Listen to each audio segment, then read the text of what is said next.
Picture this. You've just touched down in China. You are absolutely exhausted, running on fumes, and all you want is a quick cup of coffee.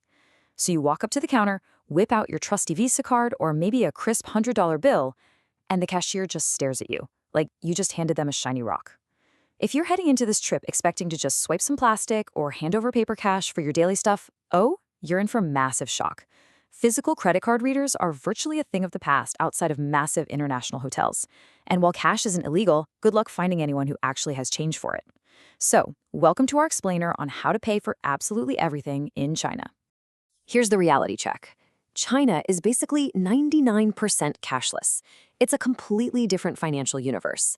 I mean, you literally cannot buy a bottle of water, a quick plate of dumplings, or a subway ticket without a simple tap of your phone. Even grandmas selling street food on the corner expect a digital ping. But hey, take a deep breath, don't panic. We're going to build your ultimate cashless survival plan right here, right now. We'll be running through the arsenal, your pre-flight setup, the 200 RMB hack, scanning mechanics, and finally, traps and fail-safes. All right, jumping straight into part one, the arsenal.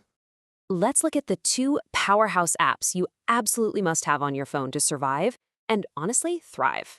The entire country runs on two mega networks, Alipay and WeChat Pay. Now, you should definitely download and set up both of these before you leave, but they do serve kind of different purposes for a traveler. Alipay, that's going to be your primary daily workhorse. It's got a dedicated international version, built-in English translation, and it's just incredibly intuitive for tourists. WeChat Pay, on the flip side, is actually built right into China's massive social messaging app.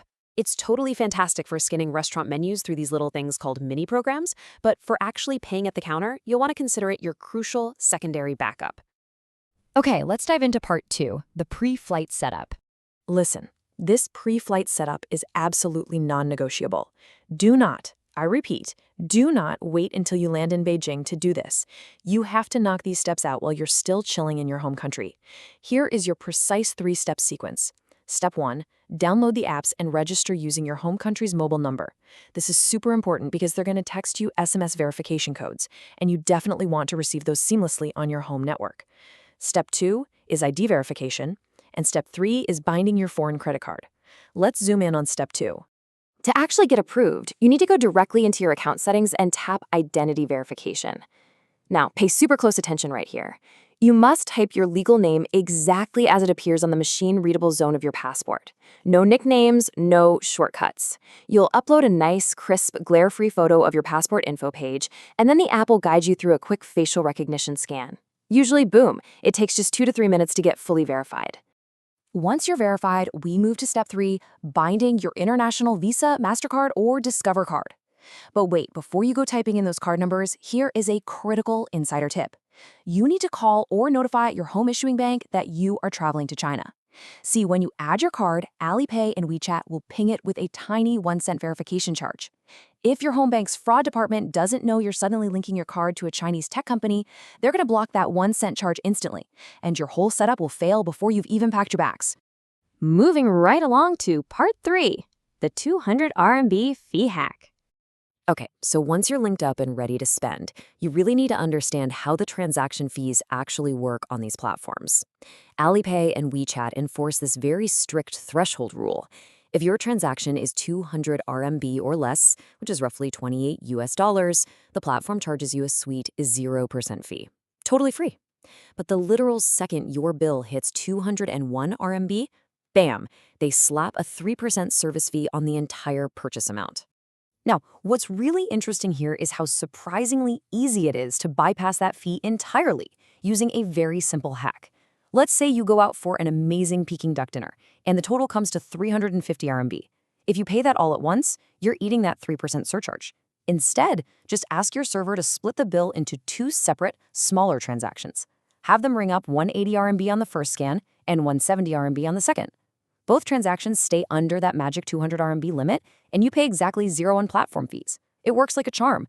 And to make this hack absolutely flawless, you want to pair it with the right credit card.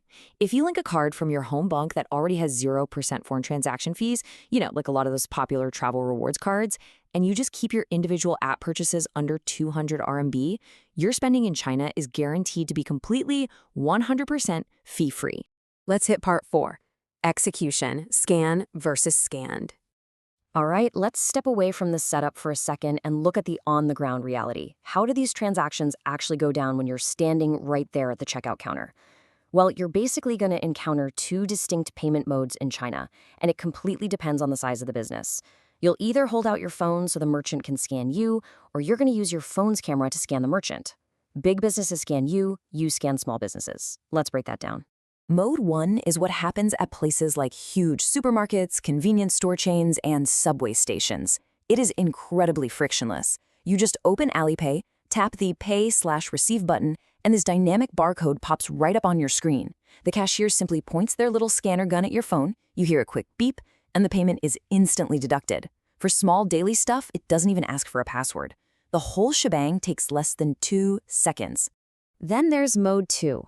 This is what you're going to use for the smaller, independent spots. Street food vendors, local mom-and-pop shops, taxis. These guys don't have expensive scanner guns. Usually, they just have a somewhat crumpled paper QR code printed out and taped to their cart or dashboard. For this one, you open Alipay, tap Scan, and literally point your camera at their piece of paper. The app then prompts you to manually type in the exact RMB amount you owe. You punch it in, confirm it with your 6-digit PIN, and proudly show the vendor your green success screen. To help you confidently navigate this little checkout dance, here is an absolutely essential Mandarin language tip. If you need to scan their paper code, you say, 我扫你, which literally translates to, I scan you. But if you want them to scan the barcode on your screen, you say, 你扫我, meaning you scan me. Seriously, keep those 2 short phrases in your back pocket, and you are going to look like an absolute pro out there. Which brings us to our final section, Part 5, Traps and Failsafes. So, the absolutely crucial point is this. Here is the #1 reason foreign tourists have their payments abruptly rejected at the counter. You have got to turn off your VPN before you try to pay. Here's exactly why it happens. Let's say you were just scrolling through Instagram or catching up on YouTube, which, requires a VPN in China. You leave that VPN running in the background, you stroll into a coffee shop, and you open up Alipay. Well, Alipay's super sophisticated anti-fraud algorithm immediately spots a massive red flag. Your phone's internal GPS is screaming that you are standing in Shanghai, but your internet connection's IP address thinks you're chilling in Los Angeles or Tokyo. The algorithm instantly assumes your account got hacked and throws a security hold on your payment.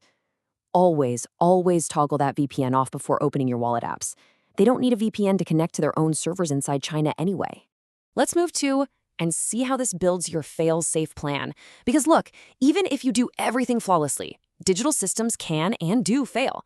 You should literally never leave your hotel room without these 2 emergency backups: a decent stash of physical cash and a physical international credit card. You should always aim to arrive in China or at least hit an ATM shortly after landing to grab roughly 500 to 1,000 RMB in physical cash.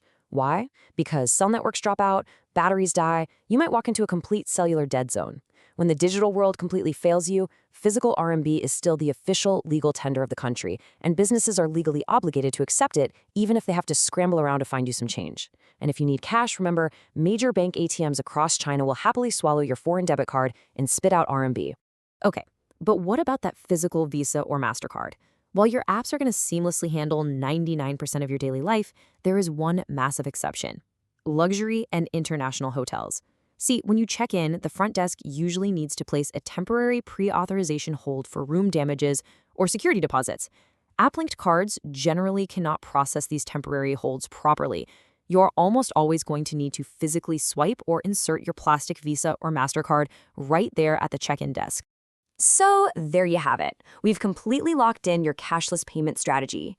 You are officially ready to hit the ground running and navigate the incredible markets and restaurants of China. But I want to leave you with a bit of a provocative thought.